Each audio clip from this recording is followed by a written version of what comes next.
시편 27편 말씀입니다. 내가 여호와께 바라는 한 가지 일, 이런 말씀으로 오늘 말씀을 나누도록 하겠습니다. 먼저 1절 말씀 함께 받들어 읽겠습니다. 함께 있습니다. 여호와는 나의 빛이요 나의 구원이시니 내가 누구를 두려워하리요? 여호와는 내 생명의 능력이시니 내가 누구를 무서워하리요? 오늘 시편 27편은 다윗이 참 두렵고 또 힘든 일들을 만났을 때 그때 이제 그가 기도했던 그 기도를 보여주는 그런 시편입니다. 이게 귀한 것이 이 기도의 세계를 다윗이 경험한 기도의 세계를 오늘 우리는 이제 또 우리도 경험하고 있기도 하고 또 우리가 미처 경험하지 못한 그런 경험의 세계를 다윗이 열어 놓았기 때문에 그 세계를 우리가 또 경험할 수 있는 것이죠. 그래서 저와 여러분들이 오늘 이 말씀 여호와는 나의 빛이요 나의 구원이시니 내가 누구를 두려워하리요? 여호와는 내 생명의 능력이시니 내가 누구를 무서워하리요? 우리가 이제 성경을 읽을 때 성경을 뒤집어서 읽으면 그 뜻을 더 알 수 있습니다. 그리고 왜 이런 말을 하는지를 이해할 수 있어요. 이를테면 여호와는 나의 빛이요 나의 구원이시다. 이렇게 다윗이 기도하고 또 하나님 앞에 나아가서 찬양할 때 사실은 다윗에게는 뭐가 보이지 않는 거예요? 빛이 보이지 않는 거예요. 캄캄한 절망의 어둠이 그의 환경을 뒤덮고 있는 것이죠. 그래서 우리는 이런 성경 말씀 읽을 때 내가 누구를 두려워하리요? 이렇게 자신의 내면에 다짐할 때 사실은 뭐가 있는 거예요? 두려운 일이 있는 거예요. 어마어마한 두려움. 정말 막 이렇게 다리가 후들거리고 가슴이 떨려서 진정하지 못할 만큼의 두려움이 있을 때 이제 이게 이제 다윗의 기도의 사람이라면 기도의 사람의 외면에 있는 환경 그리고 다윗의 기도의 사람인 다윗의 내면에서 일어나는 또 고백과 선포와 하나님에 대한 간구 이걸 이제 보여주는 거예요. 그래서 이걸 거꾸로 뒤집어서 보면 우리는 다윗의 환경도 보이고 다윗의 내면도 보이는 것이죠. 여호와는 나의 빛이요 나의 구원이시다. 여호와는 내 생명의 능력이시다. 이렇게 말씀하고 고백하는 걸 보면 다윗은 지금 죽음 가까이 생명의 능력이시라고 선포하고 다윗의 내면에서는 막 이야기하고 있는데 우리는 다윗의 외면을 보면 그 외부 환경, 외적 환경을 보면 다윗은 지금 죽음 가까이 있다는 걸 알 수 있는 것이죠. 그래서 생명을 노래하는 것이고 빛이라고 선포하는 걸 보면 그는 지금 절망의 캄캄한 어둠 가운데 둘러싸여 있다는 것을 우리는 아는 것이죠. 그래서 성경을 읽을 때 이렇게 내가 누구를 두려워하리요? 그럼 다윗의 내면에서는 뭐가 있다는 거예요? 두려움이 막 엄습해 오고 자기 자신도 주체할 수 없는 자기 자신도 통제할 수 없는 그런 두려움과 염려와 이런 것들이 그 바위덩어리처럼 그의 영혼을 이렇게 짓누르고 있을 때 그의 기도의 사람 다윗은 지금 이제 그의 외부 환경을 보면서 기도하고 그의 내면에 또 모습을 보여주는 것이다. 이렇게 이제 여러분들이 이해하시면서 다윗은 지금 굉장히 두려워하고 있구나. 그리고 그는 빛을 여호와 하나님에게서로부터 빛이라고 선포하는 거 보니까 그의 환경은 그의 그 기도의 사람 기도하는 다윗의 환경은 캄캄한 절망의 어둠이요. 그 다음에 죽음이 가까이 와 있다. 이걸 이제 우리가 볼 수 있는 것이죠. 조금 더 내려가 보면 그 절망의 어둠, 캄캄한 어둠, 사망의 어둠이죠.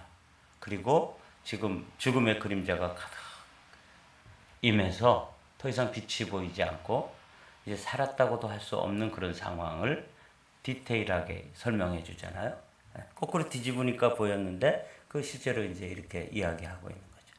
악인들이 내 살을 먹으려고 내게 왔으나 나의 대적들 나의 원수들인 그들은 실족하여 넘어졌도다.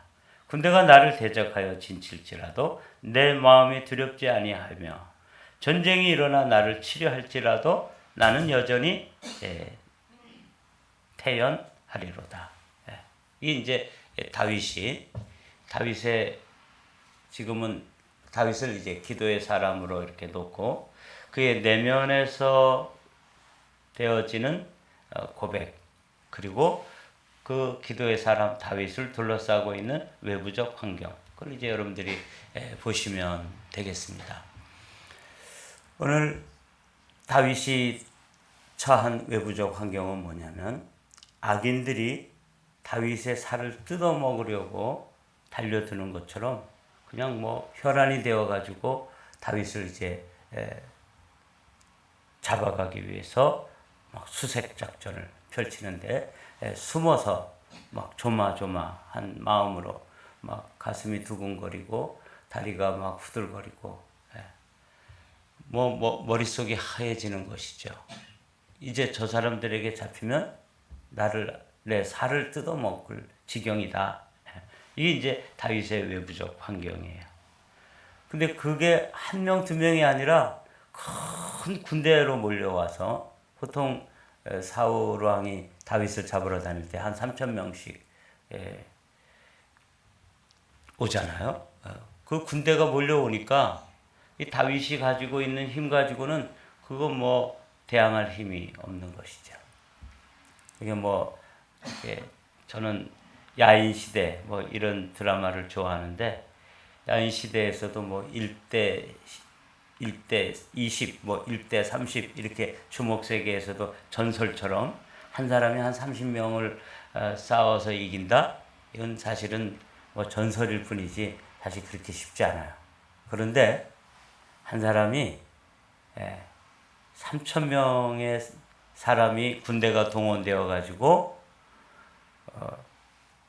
한 사람을 잡아서 먹으려고, 살을 뜯어 먹으려고 이렇게 막 동원돼 가지고 막 샅샅이 뒤지고 그러면요, 이거 정말 살 떨리는 일이죠. 제가 군대 생활을 해보면 소대라고 하는 게 이제 그 소위에게 맡겨주는 어떤 면에서 최소의 단위예요. 그거보다 이제 소대는 또 10명씩 해서 이제 분대가 모여서 소대가 되는데 그게 이제 전쟁의 최소 단위입니다. 그리고 그 소대가 이제 3개가 모이고 이렇게 모여가지고 중대가 되는 거예요. 그게 한 100명 정도 되는 것이죠. 100명에서 행정요원들까지 하면 한 100, 한 20, 30명. 이게 이제 한 중대예요. 이걸 지휘하는 지휘관이 대위 정도 되잖아요. 요런 중대가 또 3개 모이고 또 행정요원들까지 합해가지고 한 400~500명 되는 군대가 대대입니다. 제가 제가 같이 이렇게 행군을 하거나 이렇게 같이 움직였을 때에 군대는 대대병력 정도 됐었어요. 그래야 한 400~500명 움직이는 거잖아요. 400~500명이 행군을 이렇게 하면은 거의 10여리 걸쳐가지고 이렇게 쫙 늘어섭니다.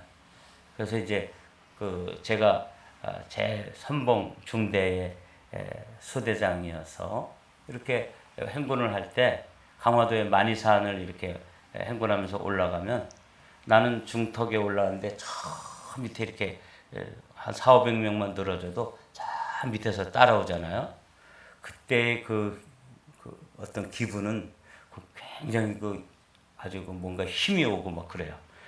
내 뒤를 따르는 군사들이 한 400~500명만 따라와도 뭔가 된 듯한 느낌 들고 이렇거든요. 근데 여러분 3,000명이 와서 한 사람을 잡으려고 뒤진다고 생각해 보십시오. 그러니까 이 연대 병력이 한 1,000명, 1,500명 된다면 한 4단 병력 정도가 한 사람 잡으려고 이렇게 뒤지는 거예요. 이는 가슴 떨리고 정말 무시무시한 상황이죠. 근데도 또 그런 상황이 잡아가지고 그냥 이렇게 어디 가두거나 이게 아니라 아예 살을 뜯어 먹으려고 그런다. 이게 이제 그의 외면의 세계라면, 그가 또 내면에서 고백하고 또 간구하는 모습이 또 들어있어요.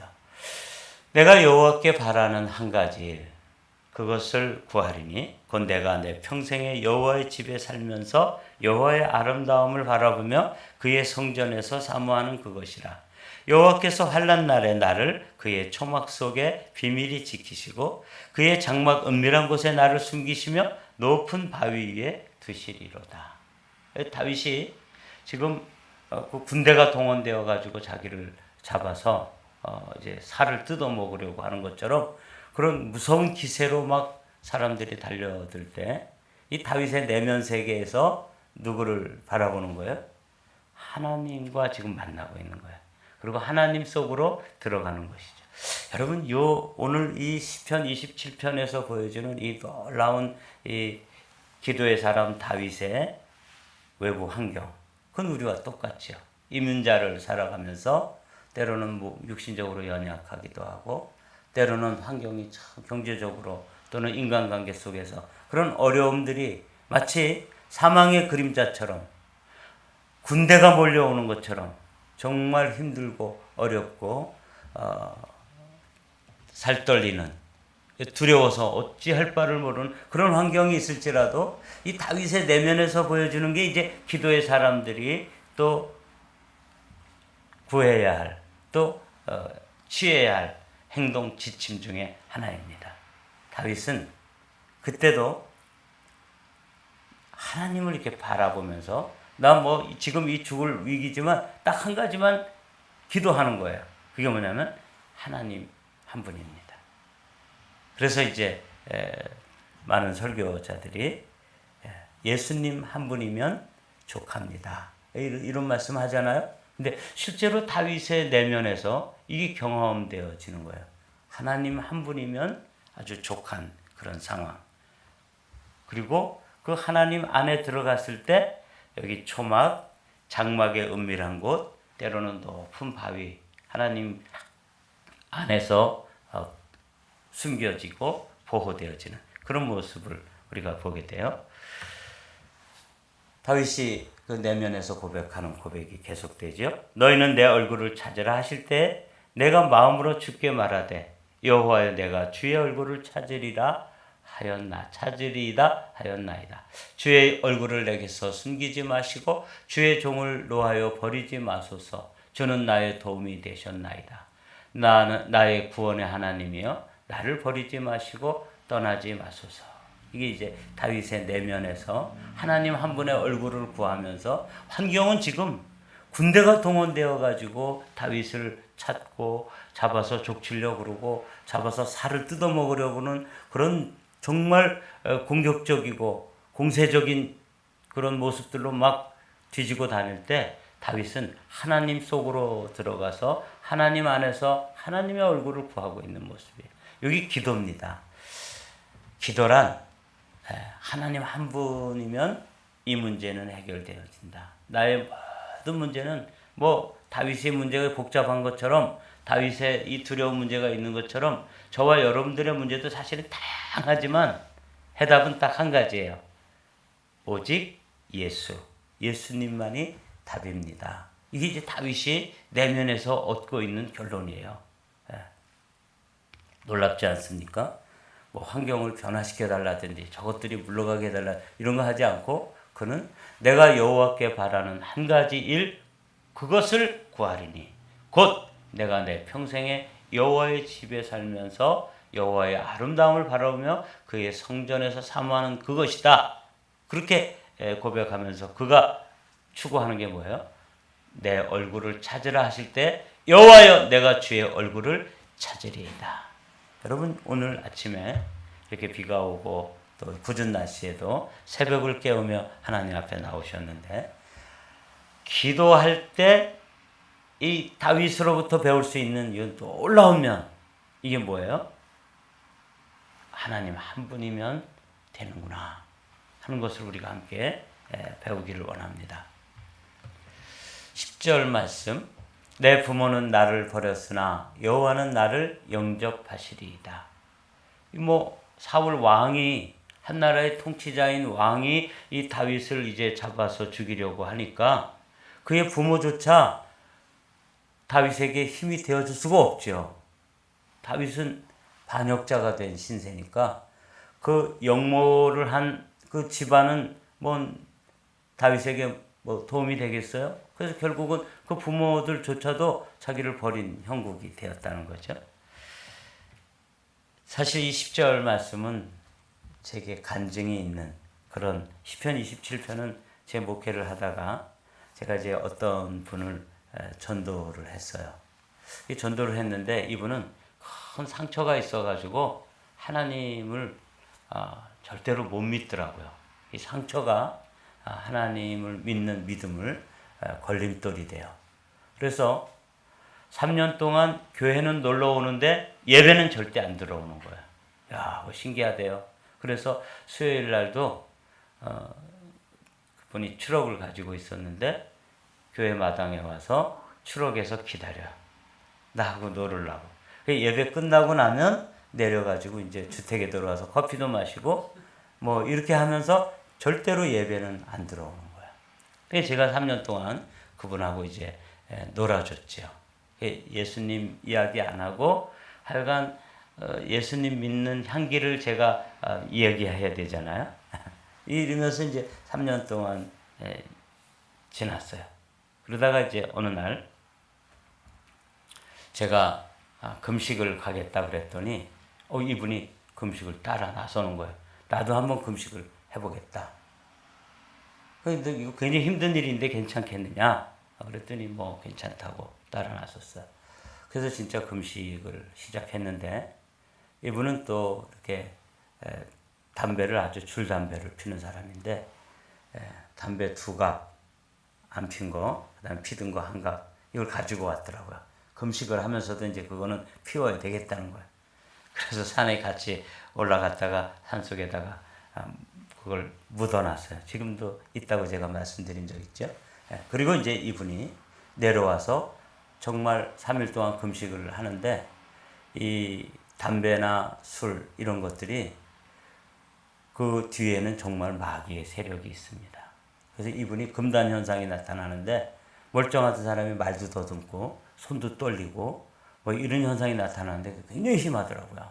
그러니까 막 불안해하고 근데 이제 저 산 위에다가 담배를 놔뒀으니까 뭐 금식하고 어떻게 거기 올라가냐고요.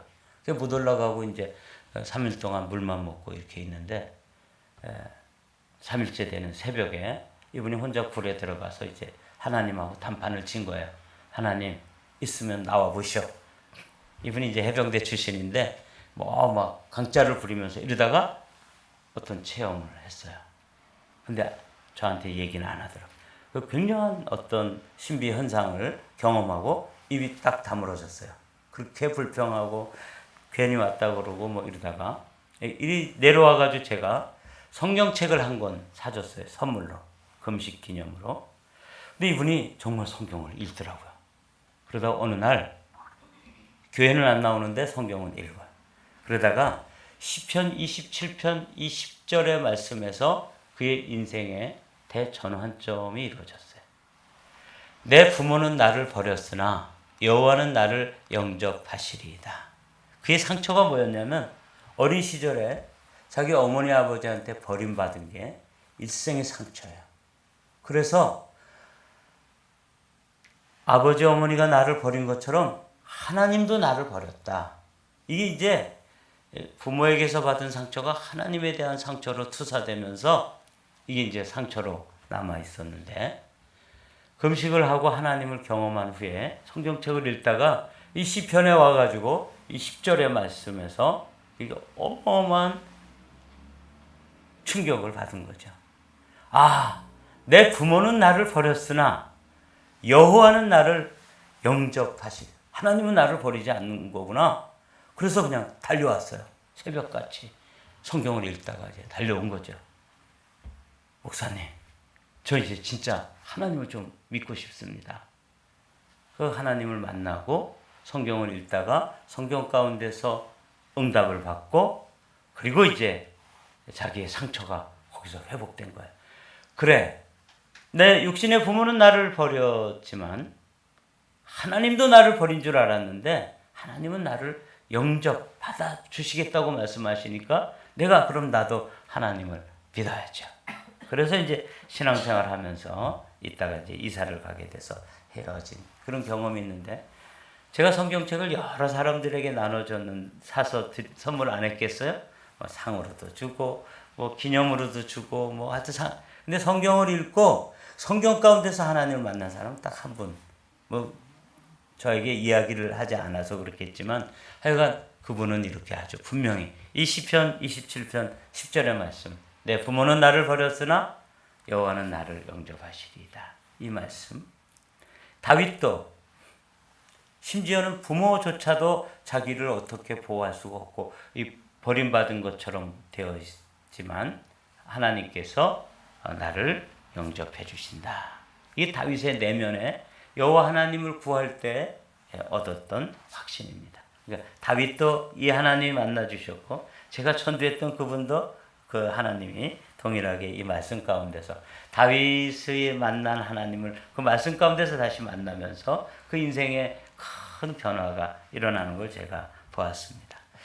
여호와여, 주의 법도를 내게 가르치시고 내 원수를 생각하셔서 평탄한 길로 나를 인도하소서. 내 생명을 내 대적에게 맡기지 마소서. 위증자와 악을 토하는 자가 일어나 나를 치료함이니이다. 이게 이제 외부의 세계의 모습이죠. 말씀을 이제 마칠까요? 내가 산자들의 땅에서 여호와의 선하심을 보게 될 줄을 확실히 믿었도다.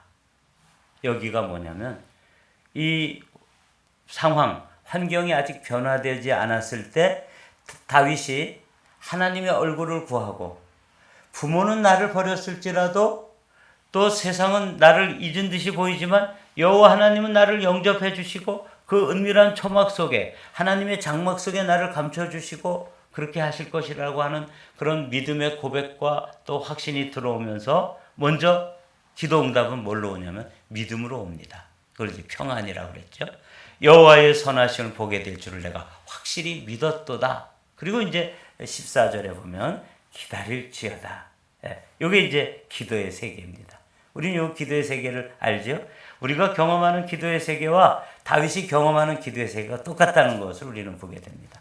그가 외부에 그런 많은 환경적인 어려움이 그를 엄습해 올 때 그는 하나님 안으로 들어가서 하나님을 만나고 하나님으로부터 응답을 받았고, 그러나 환경은 여전히 변하지 않았기 때문에 그 환경이 변화될 때까지 또 뭘 해야 되는 거예요? 기도하고 기다려야 하는 것이죠. 14절 말씀 읽고 마치도록 하겠습니다. 다 같이 읽어보실까요? 시작. 너는 여호와를 기다릴지어다. 강하고 담대하며 여호와를 기다릴지어다. 제가 시편 27편을 보면서 제가 그 전도했던 분의 그런 생각도 나고, 또 한편으로 다윗이 보여주는 이 기도하는 사람의 그 외부에 그런 환경적인 그 풍파가 막 일어날 때 그는 깊은 하나님 안으로 들어가서 거기서 주님을 만나고 주님으로부터 응답을 받고 그리고 주님을 기다리는, 그래서 기도는 기다림이다. 이렇게 이제 우리가 결론을 내면서 여러분 오늘도 우리가 부르짖어 기도합니다. 그런데 여기서 승부를 내야 되는 게 뭐냐면 외부의 환경, 우리의 기도 제목이 응답되기 전에 누구가 경험되어져야 되면 하나님이 경험되어져야 됩니다. 이 다윗이 여호와의 선하심을 보게 될 줄을 확실히 믿었도다. 이 믿음이 확 들어오는 거죠. 이걸 우리는 샬롬이라고 표현하는데 하나님의 평안이 먼저 찾아왔고 그 평안 가운데 지금도 3,000명의 군대는 지금 샅샅이 뒤지고 막 발작 소리가 뭐 저벅저벅 나고 이래도 다윗은 어떻게 하는 거야? 나는 태연하리로다. 이게 이제 다윗의 내면 세계와 다윗의 기도하는 다윗의 외면 세계, 그리고 다윗이 경험한 이 경험이 그를 그 외면 세계를 이겨내는 그런 기도의 힘입니다. 너는 여호와를 기다릴지어다. 강하고 담대하며 여호와를 기다릴지어다. 기도는 기다립니다. 하는 이 믿음으로 오늘도 기도하고 그리고 기다리게 되시기를 주님의 이름으로 축복합니다.